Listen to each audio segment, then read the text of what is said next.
You can never be a master of anything until you master this, because this that I'm about to introduce to you is the core fundamental aspect of what it is to be human. It's your basis, it's your truth, it's your connection.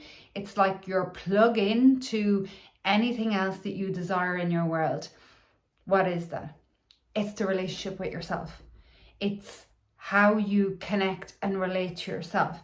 Are you satisfied with who you are? Do you care for yourself in a genuine, deep, authentic way? Do you provide for yourself to make sure that you're provided for in a real way? Or do you continuously sabotage your results?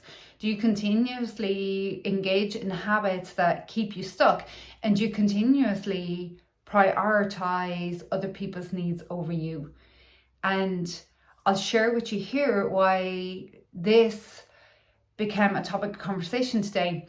I was out and about networking today. Usually all my work is online, but I went face to face with people, networking into large groups of people.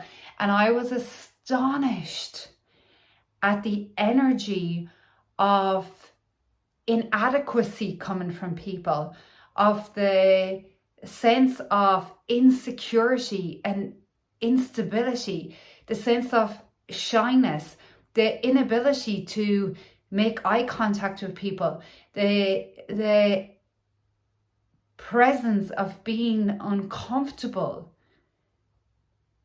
in conversing with other people.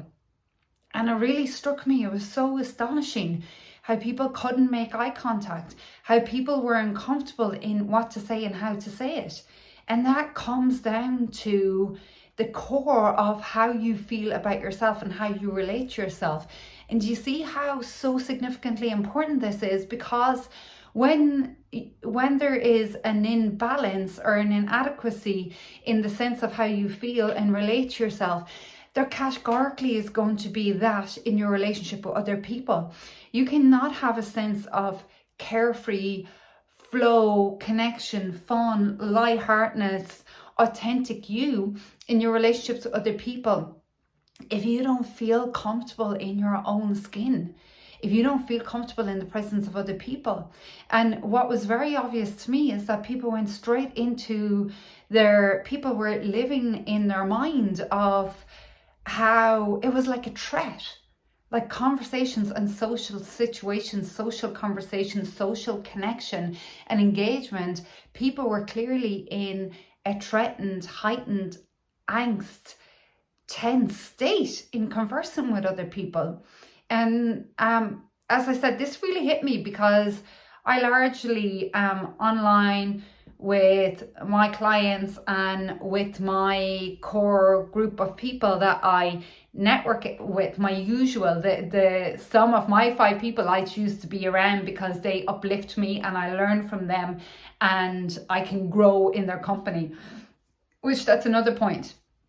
So important that we spend time with people that can teach us. We can spend time with people that are where we want to be, that we spend time with people that are experiencing life on a level that we haven't got to. That's so important for our own growth. And this is what I noticed going into these environments. I would observe these people in the environment before they had to move into conversing with new people that I myself come into their territory. So they were comfortable in their own surroundings and their territory, and that's okay, that's fine. But however, when they had to engage in a different group or speak to somebody that they weren't used to speaking to, this just shyness and wiltering down, like making themselves small. The big thing was just hanging their head, no eye contact.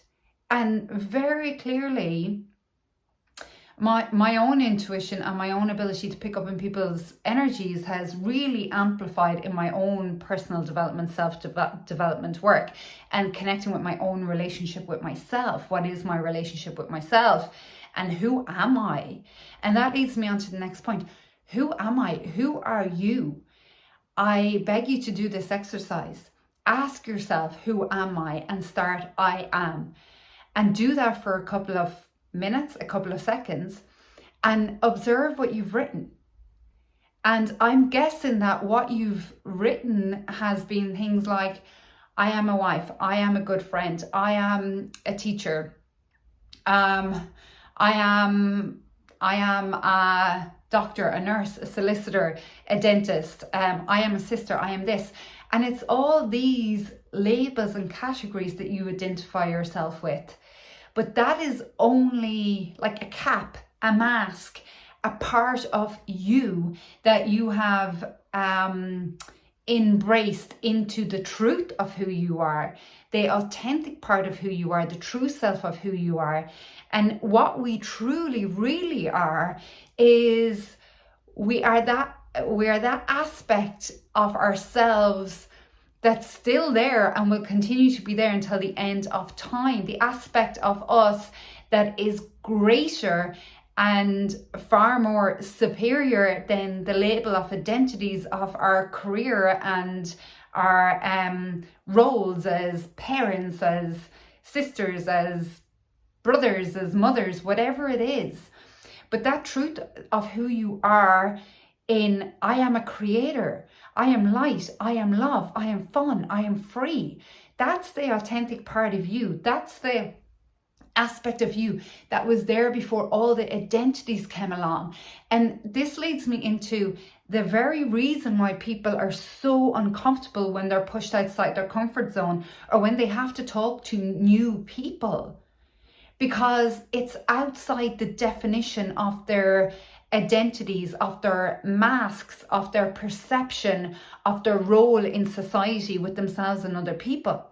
And when people are so uncomfortable in new situations with new people, when people feel so inadequate and insecure in relationships with other people, it's a clear indication that they are predominantly held by their relationship in their identity with definitions and roles like parents, sisters, teachers, your career label, your career identity. But if you were to take all of that away from you, what would be left? And that's where it can be really frightening for people, because they hold on so much to their identities. That is who I am. That's what is my value. That's what makes me worthwhile. If I'm successful in my career, if I'm a good parent, aka if I can put everybody's needs before myself, if I can manage to put on a mask of coping when I'm actually crumbling underneath, if I can be a massive support for everybody around me, if I can prove that I can manage it all, if I can move up to the next ranks in my career, if I can get the next best job, if I can have the next best car, if these are all your primary identity labels or focus of living, well, then that's where you'll find that incongruency. That's where you'll find that instability, that inadequacy in self when pushed outside or challenged beyond the category or territory of those labels. And that really comes down to too much attachment to the false self and not an awareness or an attachment or a knowing of the true self.